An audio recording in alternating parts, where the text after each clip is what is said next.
কিন্তু কোরআন এমন একটা নিয়ামত, আজ থেকে ১৫০০ বছর পূর্বে যেমন ছিল এখনো আছে।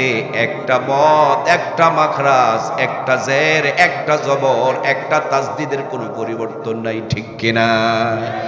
এই কোরআনুল কারীম তেলাওয়াত করে কেউ যায় নামাজ পানির উপরে বিছায়া নদী পার হয়েছে, এই কোরআনুল কারীম তেলাওয়াত করে কেউ যায় নামাজকে বাতাসের উপরে বিছিয়ে দিয়েছে। সেই কোরআনুল কারীম আজও আছে।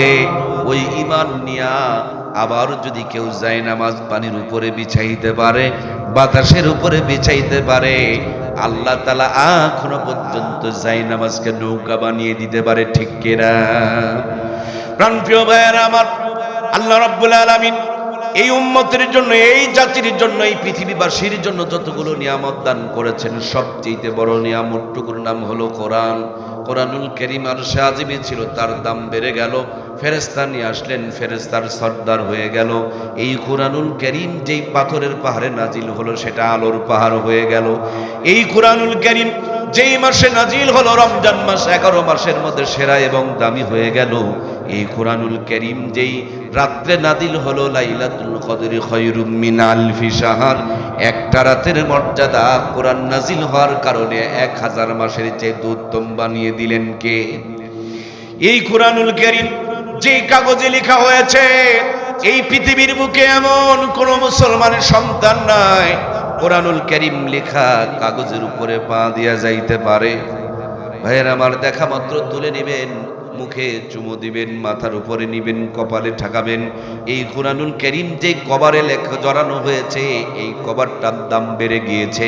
যেই কাপড়ে পেঁচানো হয়েছে, সেই কাপড়ের ইজ্জত বেড়ে গিয়েছে। যে কাঠের উপরে রেখে পড়া হয়, ওই কাঠটার পর্যন্ত দাম বেড়ে গিয়েছে। সুতরাং বন্ধু, সারমর্ম মূল মেসেজ, এই কোরআন যদি আপনার জীবনে নিতে পারেন, ছেলের জীবনে দিতে পারেন, নাতির জীবনে দিতে পারেন, মেয়ের জীবনে দিতে পারেন, ওভার চ্যালেঞ্জ করে বলতে পারি, ভাঙা ঘরে থাকুক, কুড়া ঘরে থাকুক, আর বেড়া ঘরে থাকুক, আলু ভর্তা দিয়ে খাক আর পান্তা ভাত খাক, যেখানেই থাক, আল্লাহর কোরআনের সাথে থাকলে রহমত আর বরকত নাজিল করবেন কে? প্রাণপ্রিয় ভাইয়েরা আমার, গতকালকে আমি মাহফিল করেছি নওগাঁ। ওই নওগাঁ থেকে আপনার এখানে আসতে কম করে হলো 100 রাস্তার মোড় সামনে পড়েছে। কোথাও যদি ভুল করে অন্যদিকে চলে যেতাম, আমার কিশোরগঞ্জের ভাইয়েরা আপনাদের কাছে আসতে পারতাম। আমি যদি রাস্তা ভুল করে দিনাজপুরের দিকে চলে যেতাম, নীলফামারীর ভাইয়েরা একটু দয়া করে বলুন, তাইলে কি আপনাদের নীলফামারীতে পৌঁছতাম? অথবা আমার ভাইয়েরা সৈয়দপুর থেকে আসার সময় বড় রোড দেখে, মেন রোড দেখে, সিঙ্গেল রোডে না নেবে যদি আমি ওই দিনাজপুর থেকে, সৈয়দপুর থেকে যে আপনাদের ওই যে রংপুরের রোড, সেদিকেই যদি চলে যেতাম, সত্যি করে বলুন, আপনাদের মাহফিলে কি আমি বুঝতাম? তাহলে আমাকে রোড চিনতে হবে।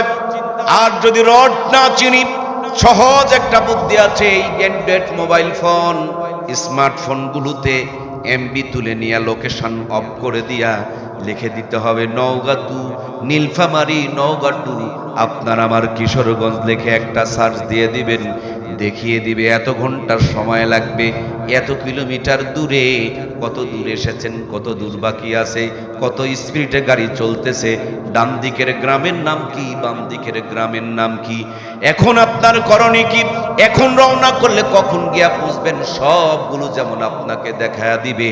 রাস্তা আপনার হারাবে না, পথ আপনার ভুল হবে না। আমাদের সবার বাড়ি জান্নাতে, কারণ পর আব্বা হযরত আদমকে আল্লাহ তাআলা জান্নাতে রেখেছিলেন। ওরই সূত্রে আমরা জান্নাতের নাগরিক।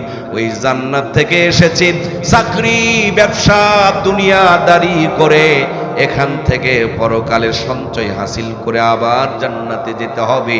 এই জান্নাতে যাওয়ার পথে অনেকগুলো মোড় আছে, অনেকগুলো টার্নিং পয়েন্ট আছে, অনেক জায়গায় ধোঁকা আছে, অনেক জায়গায় ষড়যন্ত্র আছে, অনেক জায়গায় চক্রান্ত আছে, অনেক জায়গায় শয়তানের দোসররা আপনাকে আমাকে ভুল পথ দেখিয়ে ডাকাতি করার জন্য বসে আছে, ঈমান কেড়ে নেওয়ার জন্য আছে, আমল কেড়ে নিয়ে আপনাকে বেঈমান করার জন্য আছে। আপনার রাস্তাটা যেন হারিয়ে না যায়, এই জন্য কোরআনুল কারীম নামক সফটওয়্যারখানা দান করেছেন তিনি কে?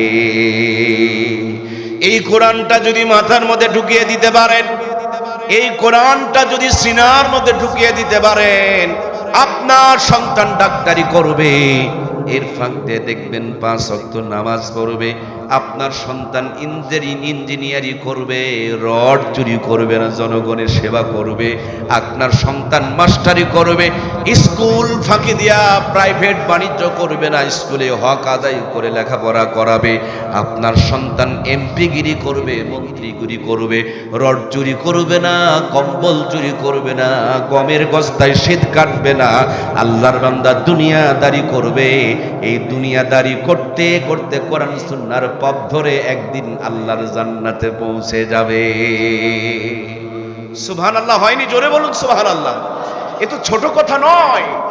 সৈয়দপুরে গিয়েছেন আপনারা?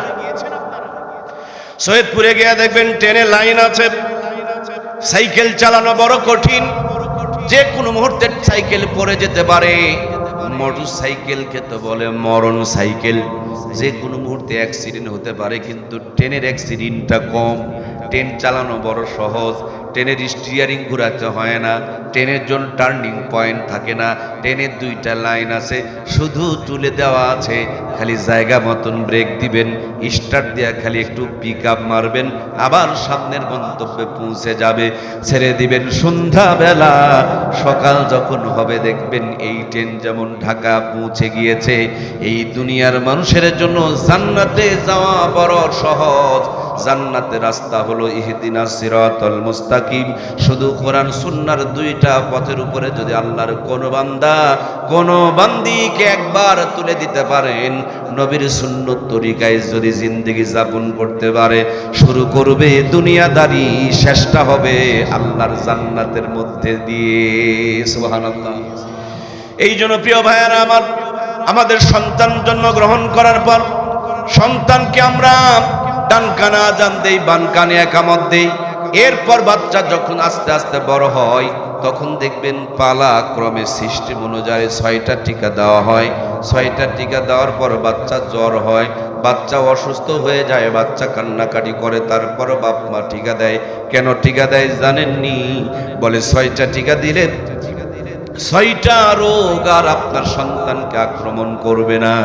অল্প কিছুদিন আগে করোনার ভাইরাস এসেছিল, সবাই করোনার টিকা নিয়েছিল। কেন টিকা নিয়েছিলেন আপনি জানেননি? বলে করোনার টিকা সময় মতো নিতে পারলে করোনার আপনাকে অ্যাটাক করবে না, আক্রমণ করতে পারবে না। আমার প্রিয় ভাইয়েরা, এই তো শীতের মৌসুম চলতেছে, সবার গায়ে কিন্তু শীতের পোশাক আছে। একটু দয়া করে বসুন প্লিজ প্লিজ। বাবা বাবা আমার গেটে যারা আছেন, একটু 2খানা পা জড়িয়ে ধরে অনুরোধ করছি, একটু ভিতরে এসে বসুন। গেটে দাঁড়ানো যাবে না বাবা, গেটের মধ্যে দাঁড়ানো যাবে না, একটু ভিতরে এসে বসুন। নিচু জায়গায় আল্লাহ রহমত গুলো এসে জড়ো হয়, গেটটাকে ব্লক করা যাবে না। সুবহানাল্লাহ ওয়ালহামদুলিল্লাহ লা ইলাহা ইল্লাল্লাহ লা ইলাহা। মহব্বতে একটু দিল লাগায় পড়ুন না, লা ইলাহা। আল্লাহকে যারা ডাকিবেন ভবে, আল্লাহ